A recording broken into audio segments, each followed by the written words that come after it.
ኦኬ አዳዲስ መረጃዎች አሉ። ጋሽዬ ለአብርሃም ከፍተኛ የሚባል ማስጠንቀቂያ ሰጥተውት አብርሃም እስካሁን ድረስ ከቡታጅራ እንዳልወጣ ሰምቻለሁ። በዚህ ጉዳይ ዝርዝር መረጃዎችን ትሰማላችሁ። በሩታ በኩል ከፍተኛ መደናገጥ ተሰምቷል። ከዚህ በፊት ሩታ ለምኖ እንግዲህ የፍርድ ቤት ኬዙን ማስተጓጎሉ ይታወሳል። አብርሃም ከዚህ ጋር በተገናኘ በሩታ በኩል ከፍተኛ የሚባል መደናገጥ ተሰምቷል። ምክንያቱም ሩታ የማትወጣው ነገር ውስጥ እየገባች ትገኛለች። በዚህ ዙሪያ ዝርዝር መረጃዎች እንዲህ የማሰማችሁ ይሆናል። እንግዲህ ለዚህ ቻናል አዲስ ከሆናችሁ ሰብስክራይብ በማድረግ እንደዚሁም ሀሳብና አስተያየታችሁን በመስጠት አብራችሁኝ ሁኑ። ወደ ጉዳይ ስገባ የዛሬ 2 ሳምንት በፊት ሄርሜላ ከአብርሃም ጋር ተለያየን ካሉ ቀን ጀምሮ ሄርሜላ የተለያዩ የሀዘን ምልክቶችን ስታሳይ ነበረ። ህመም ውስጥ ገብታ ነበረ። ምግብ አልበላም ብላ ነበረ። የዛሬ 2 ሳምንት አካባቢ ማለት ነው። አብርሃም ልጅ መውለዱን ተከትሎ በሄርሜላ በኩል ከፍተኛ ጭንቀት ይታይ ነበረ። ታዲያ የዛኑ ሰሞን አብርሃም አዲስ አበባ እየተመላለሰ እንደሆነ መረጃዎችን አድርሻችሁ ነበረ። በሰዓቱም አብርሃም ምን እያደረገ እንደሆነ መረጃዎችን ማግኘት እንዳልቻልኩኝ ነግሬያችሁ ነበረ።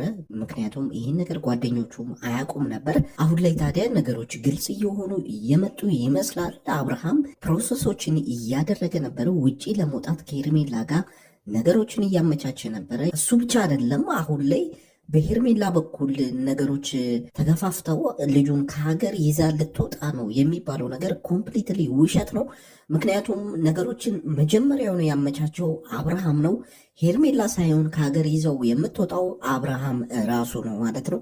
ይህንን እንታቁልኝ እፈልጋለሁ። አብርሃም እስካሁን ድረስ ያሉትን ነገሮች በአጠቃላይ እያስመሰለ ነው እንጂ ትክክለኛ ባህሪው ወይም ትክክለኛ እውነታው እሱ እንዳልሆነ ልነግራችሁ እፈልጋለሁ። ኮምፕሊትሊ ነገሮችን አመቻችቶ ወደ ውጭ ለመውጣት እየሞከረ ያለው ራሱ አብርሃም ነው። ነገር ግን በሄርሜላ ጠያቂነት እያስመሰሉ ይገኛሉ ማለት ነው። አጠቃላይ ከራስ መሳት ጀምሮ ያሉት ነገሮች በአጠቃላይ ድራማ ናቸው ወይም በአብርሃም የተቀነባበሩ መሆናቸውን ልገልጽላችሁ እፈልጋለሁ። ምክንያቱም በትናንትናው ቪዲዮ እንዳያችሁት ሄርሜላ ወደ ውጭ መውጣት አለብህ ብላ ሻንጣውን ይዛ እንግዲህ ወደ ውጭ ለመውጣት ደብዳቤ ሳይቀር ለሩታ መላኩ የሚታወስ ነው። ይህ ነገር እንድታስተውሉ የምፈልገው ነገር በአንድ ጊዜ እንደዚህ በፍጥነት የሚያልቅ ነገር የለም።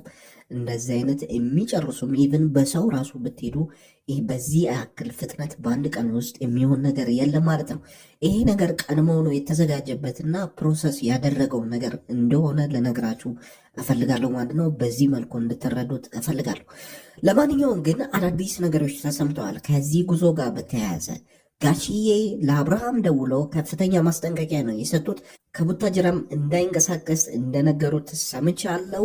ይህን ጉዞ የምታደርግ ከሆነ እኔን ረግጠ እንደወጣ እወቅልኝ ብለውታል። ይህን ሰምቻለሁ። በዚህም መሰረት እንግዲህ አብርሃም እስካሁን ድረስ ከቡታጅራ እንዳልወጣ ሰምቻለሁ ማለት ነው። አብርሃም ቡታጅራ ይገኛል። ይህም ፕሮግራም እስከምቀርጽላችሁ ጊዜ ድረስ ማለት ነው። ይህም እንግዲህ በጋሽዬ የተነሳ እንደሆነና በጋሽዬ ማስጠንቀቂያ የተነሳ እንደሆነ ሰምቻለሁ ማለት ነው። እንግዲህ ከዚህ ጋር ተያይዞ አብርሃም ይወጣል የጋሽዬን ትዕዛዝ ረግጦ ወይስ እዛው ቀርቶ ከጋሽዬ ጋር ሌላ ጭቅጭቅ ውስጥ ይገባሉ? በዛሬው ቪዲዮ ይህን ነገር የምትመለከቱት ይሆናል። እንግዲህ በሌላ በኩል የተነሱ ነገሮች አሉ። በሩታ በኩል የተለያዩ መረጃዎች ደርሶኛል። ትንሽ ከበድ የሚሉ ማለት ነው። ሩታ አሁን ላይ የምታደርገው እንደጠፋት ነው የተነገረኝ። ሩታ ከፍተኛ የሚባል ድንጋጤ ውስጥ እንደገባች ነው የተሰማው። ይሄ ደግሞ ከዚህ በፊት እንግዲህ አብርሃም የክሱን ጉዳይ እስከምትወልጂ ድረስ ይራዘም ማለቱ የሚታወቅ ነው። በዚህ ሳምንት ኬዙ ድጋሚ እንዲነሳ ሩታ አስገብታ ነበር በጠበቃዋ በኩል። በዛ መሰረት ቀጠሮ ተሰጥቷት ነበረ።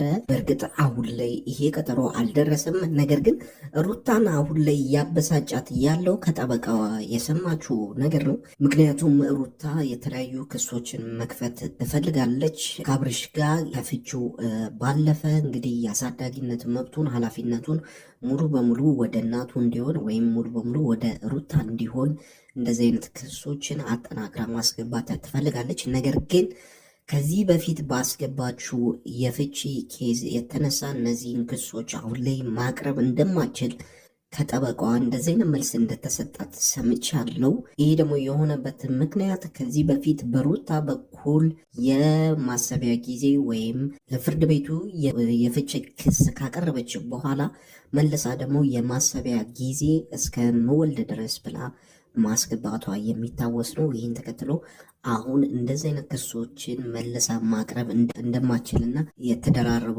ክሶችን ማቅረብ እንደማችል ከጠበቋ መልስ ተሰጥቷታል ማለት ነው። ታዲያ በዚህ ሳምንት የፍቺው ኬስ ድጋሚ እንዲነሳ ሩታ አስገብታ ነበር በጠበቃዋ በኩል። ነገር ግን አብርሃም አሁን ላይ ጉዞ ማድረጉን ተከትሎ ከፍተኛ ድንጋጤ ውስጥ ከቷታል ማለት ነው።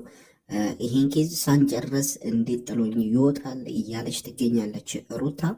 ምክንያቱም ከፍቹም ሳትሆን እሷ አየር ላይ ያስቀርጧት ነው ወይ ልጇን ሙሉ በሙሉ ኮንሰንትሬት አድርጋ ፎከስ አድርጋ እንዳታሳድግ እያደረጋት ይገኛል። ወይ ፍቺውን ሙሉ በሙሉ አልቋጨላትም፣ ወይ ደግሞ እንመለስ ብሎ ወይ በሽማግሌ አልተፈታም ነገሩ ማለት ነው። አብርሃም ቀጥሎበታል፣ ማጥፋቱን ቀጥሎበታል ከሄርሜላ ጋር ያለውን ግንኙነት። በዚህ መሀል ደግሞ እየተጎዳች ያለችው ሩታ ነች እና ሩታ አሁን ላይ ድርብርብ የሆኑ ኬዞችን ማስገባት አልቻለችም። ይሄ ነገር ደግሞ ሩታ ላይ ጭንቀትን ፈጥሯል፣ ድንጋጤን ፈጥሯል ማለት ነው።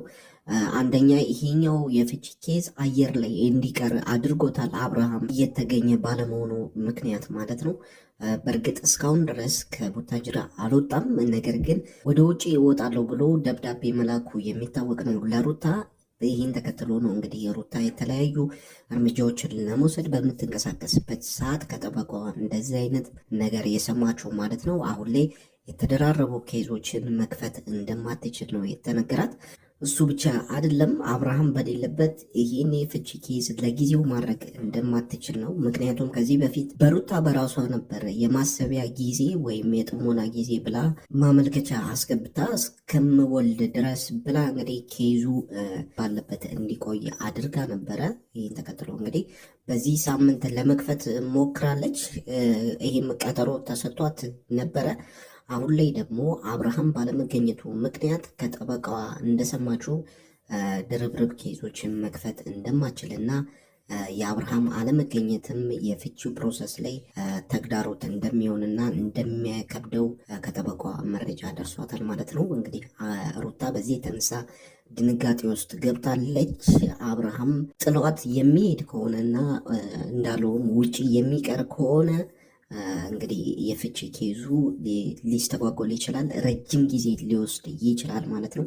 እንደዚህ አይነት መረጃ ከጠበቃዋ ሰምታለች። ይህም እንግዲህ አሳሳቢ እንደሆነባት ሰምቻለሁ። እሱ ብቻ አይደለም፣ ሩታ አሁን ላይ የልጅ አሳዳጊነት መብቱን ከአብርሃም እቀማለሁ እያለች ትገኛለች። ይህንንም ለጠበቃዋ ተናግራ ነበረ። ነገር ግን አሁን ላይ ድርብርብ ኬዞችን መክፈት አትችልም። ይህንንም ተነግሯታል ከጠበቋ ማለት ነው። ስለዚህ የአብርሃም መገኘት ለሩታ ፍቺና ለሩታ ለምታቀርባቸው ክሶች ወሳኝ ናቸው።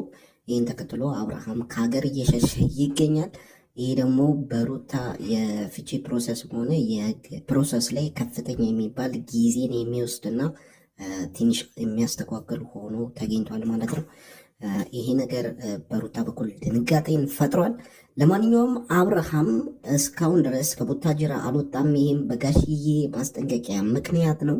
አብርሃም ይሄዳል፣ የጋሽዬን ትዕዛዝ ጥሶ አይሄድም። እሱን የምናየው ይሆናል። ይህን ዝግጅት እስከማዘጋጅ ድረስ አብርሃም ቡታጅራ ይገኛል ማለት ነው። እንግዲህ ሩታም በርታ ብላ ይሄን ነገር እንደምፈተው ተስፋ አደርጋለሁ።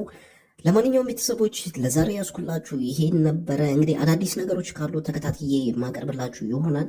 አብርሃምም ከወጣ ኮሚኒቲ ላይ የማሳውቃችሁ ይሆናል። ስላደመጣችሁ ከልብ አመሰግናለሁ። የአገሬ ልጆች ሰላም ነው።